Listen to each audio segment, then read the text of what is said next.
Greetings, Sky Watchers, and happy May.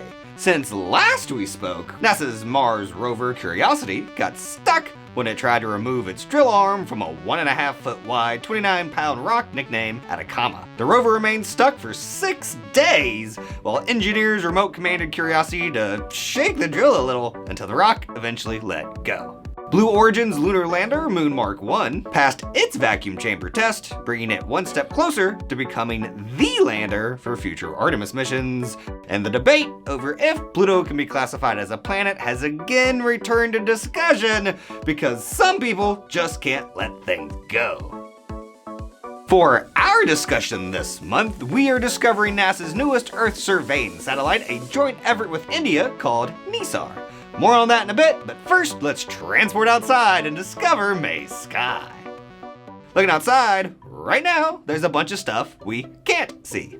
All 5 of the naked eye visible planets are currently apparently aligned in the sky. We just can't see them because the sun and clouds, potentially. Which can we see this month? Continuing to dusk, Venus's light becomes the brightest in the sky, followed by Jupiter's. Continuing past full sunset, be careful not to mistake Sirius for Venus. The star will be in the southwest and the planet will be further north. We can use our trusty 2026 Jupiter triangle, thank you again Castor and Pollux, as a further pointer to help distinguish between the lights. Something else we didn't get to see this month, at least not here in Danville because it was cloudy, was the peak of the Eta Aquarid meteor shower, which happened last Wednesday, the 6th.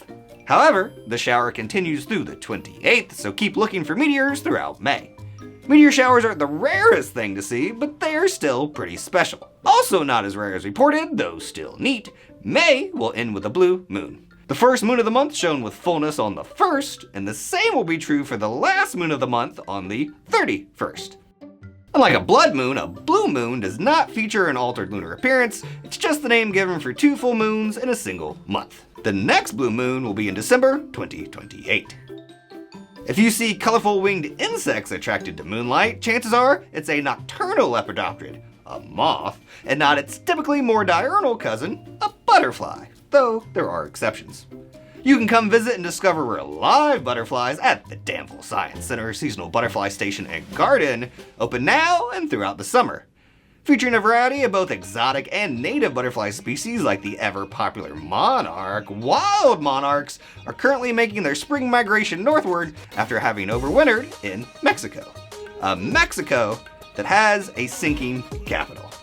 Seriously. At the end of last July, the NASA ISRO Synthetic Aperture Radar, or NISAR, launched from India to Sun-synchronous polar orbit. It fully deployed onboard scientific instruments and sent back its first image by the end of August, and the world's most expensive satellite at a cost of $1.5 billion was declared fully operational and ready for public service by early November 2025.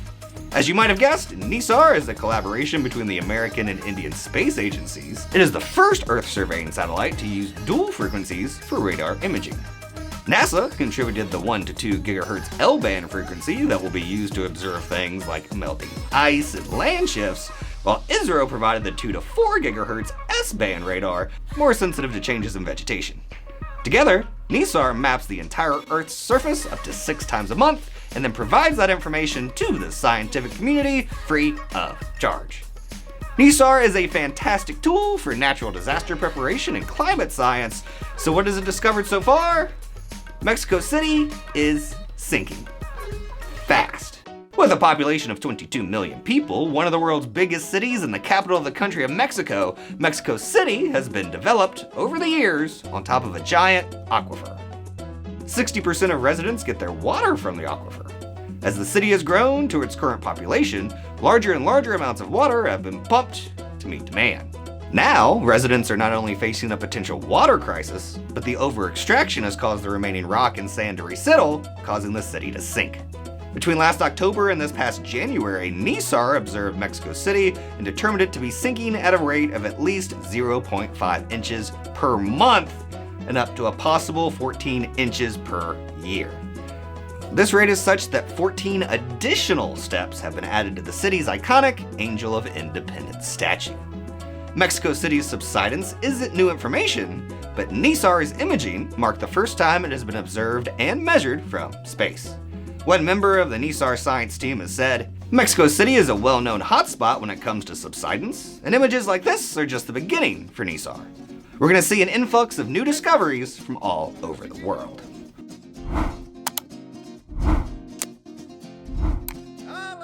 Whether down looking up or up looking down, our planet and its place in space remains beautiful and full of wonder.